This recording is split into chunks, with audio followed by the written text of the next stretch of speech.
Hi everyone, myself Pinky Kumar. I am a special educator and play therapist. Okay, in this video, I'm just explaining you some definition of the visual perception. Before going to the task of the activities and other things, just the definition so that you know is this is a my area of a concern, is this is a, my area of work, is it, then I need to work on this. At least you know the definition. We all know that we all provided activities, but at least a minimum level, a basic level of information and knowledge about it. I just created some pages and share with you. Okay, hope this is a clear.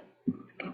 Visual perception is involved. What is a visual perception? Like our eyes are seeing the whole environment, and they are taking the information in our brain, and the brain is processing this information and do the action according to. So how, like whatever it's going to our mind, how much it's a process in our mind, what the things we filter from our mind, what are the things we will take a more concentration in our mind, and then according to the final thing which we send to our brain, visual perception things sent to our brain, and then according to that the brain will be taken an action or decision.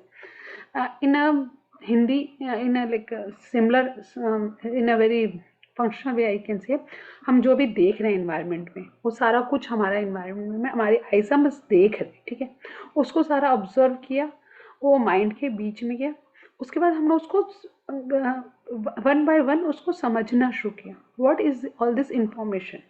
Okay, जो जो information हमारे लिए important थी उसको हमने save किया, जो information हमारे लिए इंपॉर्टेंट नहीं थी उसको हमने डिस्कार्ड कर दिया, and all those information we send it to the brain. जो हमारी फाइनल हमने प्रोसेस किया, विजुअल परसेप्शन ने प्रोसेस किया, and then according to that brain is taken the decision. Like अभी आप इस स्क्रीन पे देख रहे हो क्या क्या खुला हुआ है. एक मेरी फोटो भी आ रही है, एक रीडिंग मटेरियल भी आ रहा है, तो आपने कंसंट्रेट करो रीडिंग में. तो डेट इज लाइक आपका ब्रेन ने प्रोसेस किया, पूरे लैपटॉप को स्कैन किया, and then you concentrate on this information. तो सिमिलरली हमारा ब्रेन पूरी इंफॉर्मेशन को कैप्चर करता है, जो हमारा रिक्वायर्ड इंफॉर्मेशन रिक्वायर्ड होता है हम उसको कैप्चर करके उस पर फिर ब्रेन प्रोसेस करता है, उस पर मोर कंसंट्रेट करता है. तो फर्स्ट होती है विजुअल मेमोरी. इसमें 7 है जो कोर हैं. फर्स्ट होती है जैसे विजुअल मेमोरी, आप जो भी पढ़ देख रहे हो उसको कहीं ना कहीं सोच रहे हो, उसको मेमोरी में रख रहे हो, एंड देन उसको अकॉर्डिंगली यूज़ कर रहे हो. लाइक आपने जैसे ऊपर ये इमेज देखी, ये 2 इमेज है, मैं इनको हटा दूँ तो कहूँ कि इनको मैं हाइड कर दूँ, then you will find out कि कहाँ पे वो इमेज देखी. आपने उसको मेमोरी में रखा. हम कुछ भी इन्वायरमेंट में देखते हैं हम उसे मेमोरी में रखते हैं. तो हम कितनी देर मेमोरी में रख पा रहे हैं, how much the time and duration we are keeping the memory, and exactly we are keeping correct image और नॉट. ये भी हमारे स्टूडेंट्स के साथ मैंने डिफिकल्टी देखी, वो करेक्ट इमेज भी नहीं रख पाते हैं. तो we need to be help in a visual memory की करेक्ट इमेज रखें और उस इंफॉर्मेशन को सस्टेन रखें और उस इंफॉर्मेशन को यूज़ करें फर्दर एक्टिविटीज़ के लिए. और वो जैसे this is also called short term memory. और mainly the our special needs children short term memory is not so good, कि हम जो उनको दिखा रहे हैं वो उसको तरफ अटेंशन ही नहीं दे रहे हैं, उसको अपनी मेमोरी में रख ही नहीं रहे हैं. तो हमें ऐसी एक्टिविटीज़ करनी चाहिए कि जैसे कि हम उन्हें इतनी प्रैक्टिसेस करवाएं कि वो उसको अपने मेमोरी में रखना शुरू करें और उसको फिर रिट्रीव करके आंसरिंग बेटर करना शुरू करें. सेकेंड है सिक्वेंशियल मेमोरी. हर काम एक सीक्वेंस में होता है, ठीक है, ये काम देन दिस. हम कोई भी पिक्चर देखते हैं कहीं बाहर जाते हैं, एक सीक्वेंस में इवेंट्स हो रहे हैं, हम उनको सीक्वेंस में ही करते हैं. If I am starting narrating you, तो मैं उसी ऑर्डर में सुनाऊंगी कि मैं स्कूल जा रही थी, मैं घर से निकली, मैंने बस ली, फिर बस में बैठी, फिर बस से उतरे, फिर हम स्कूल के अंदर गए, फिर हम अपने क्लासरूम में खोला. Like this is one by one sequence. तो this is called sequential memory, and ये बहुत ज़्यादा जरूरी है. जैसे हम अपने चिल्ड्रन से पूछते हैं कि तुमने क्या क्या किया स्कूल में, they are not able to answer, क्योंकि ना तो वो मेमोरी में उन्होंने रखा, ना वो सीक्वेंस में उस सीक्वेंस में वो सुनाएंगे, कुछ डिसऑर्गेनाइज्ड सुना देंगे कि ये क्या हो गया, but they are not in a exact sequence. तो by the practices of this visual memory sequencing we teach them कि इस तरह से ही सीक्वेंस हमें आपको सुनाने की आदत डालनी पड़ेगी. Then form consistency. Visual skills that distinguish one object from another similar object. जैसे A, B and D का डिफरेंस 3 and 8. देखने में फॉर्म कंसिस्टेंसी एक ही, बट दे आर डिफरेंट. ठीक है। तो जब भी बच्चे टॉप टू बॉटम देखे, लेफ्ट टू राइट देखे, वो फॉर्म कंसिस्टेंट दिखाएं। जैसे लाइक दिस, ये जैसे 2 कार्ड्स हमने दे दिए, बच्चा उसमें फर्स्ट कार्ड को देख के ये बता सके कि सेकंड कार्ड और फर्स्ट कार्ड में क्या चीज़ें सिमिलर है। फॉर्म कंसिस्टेंसी क्यों है? रीडिंग में अगर बच्चा बी और डी, पी, क्यू को अगर नहीं डिस्टिंग्विश कर पा रहा तो रीडिंग कैसे कर पाएगा? अगर वो सब जगह रेक्टेंगल शेप्स को नहीं कंसिस्टेंट अपने दिमाग में फॉर्म कर पा रहा, वो फिर डिस्टिंग्विश कैसे कर पाएगा? तो form consistency is also very required.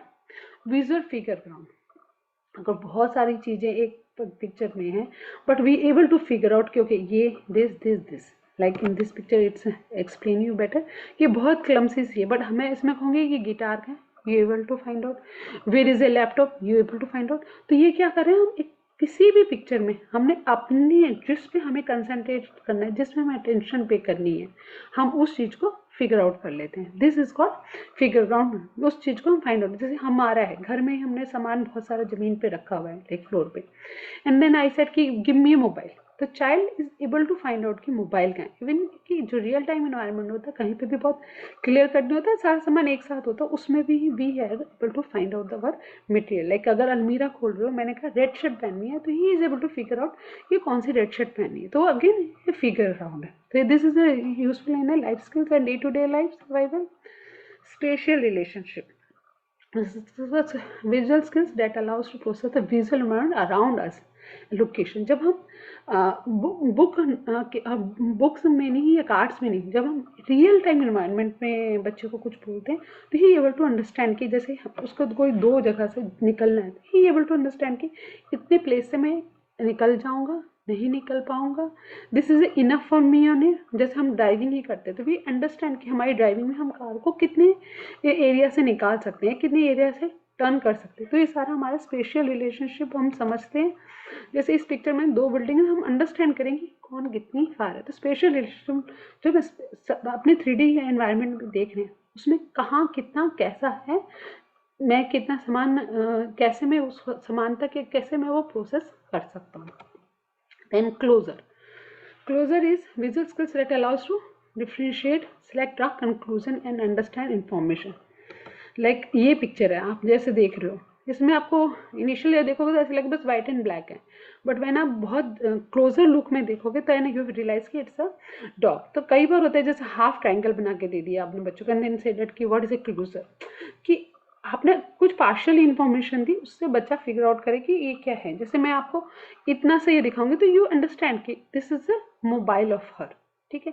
तो ये क्लोजर एक्टिविटी मतलब हमने पार्शियल इन्फॉर्मेशन दी है, उससे बच्चा पूरा कंक्लूजन निकाल सके कि what is the full picture. Okay, now is a discrimination is की the colour, shape, position, orientation से कैसे 2 चीज़ें डिफरेंट है एक दूसरे से, ठीक है। जैसे मैंने कहा ये एंड ये दिस, तो ये डिफ्रेंशिएट कर सके। दोनों ही बुक हैं, पर एक ब्लू बुक है, एक ब्लैक बुक है, एक में वर्ड सर्च से लिखा रखा है, एक तो कुछ और लिख रखा है। तो discrimination with colour, with read, सब कुछ या इसकी हम प्रैक्टिस वर्ड से डिफरेंस से करा सकते हैं। विजुअल स्कैनिंग, जब हम देखते हैं अपने आसपास का एनवायरनमेंट, हम स्कैन करते हैं, उस स्कैनिंग के अकॉर्डिंग हम डिसीजन लेते हैं, डिसीजन के अकॉर्डिंग हम वर्क करते हैं। जैसे आप मतलब इसमें सारा कुछ ही आ जाता है, सारे ही विजुअल्स आपके आ जाते हैं कि मेमोरी भी कुछ आ रही है, कहीं आपके फॉर्म कंसिस्टेंसी भी आ रही है, तो एवरीथिंग। देन विजुअल ट्रैकिंग, कोई चीज़ जा रही है, ठीक है, आप उसे ट्रैक कितना कर पा रहे हो और कितना फोकस रह पा रहे हो, this is called visual tracking. जैसे लेफ्ट टू राइट जा रहे हो या अप से डाउन जा रहे हो, किसी टाइम में कहीं से भी, जैसे आप सीजर से कटिंग कर रहे हो, राइटिंग कर रहे हो, ब्लैक बोर्ड से देख रहे हो, वो भी क्या हमारी ट्रैकिंग एक्टिविटी, ठीक है। तो फाइनली हमारे जो विजुअल परसेप्शन एक्टिविटी में आएंगे, visual memory, scanning, form consistency, visual discrimination, visual closure, visual tracking, visual spatial, sequential memory, figure ground, visual tension. Today मैंने अभी तक बस डेफिनेशंस एंड डिटेल्स बताया है, उसके आगे कुछ एक्टिविटीज़ वगैरह हैं और कुछ शीट्स हैं, वो मैं फर्दर अपने नेक्स्ट वीडियोस में डाल दूँगी, क्योंकि अभी एक साथ बहुत देना is overload. Thank you so much, subscribe my channel, thank you.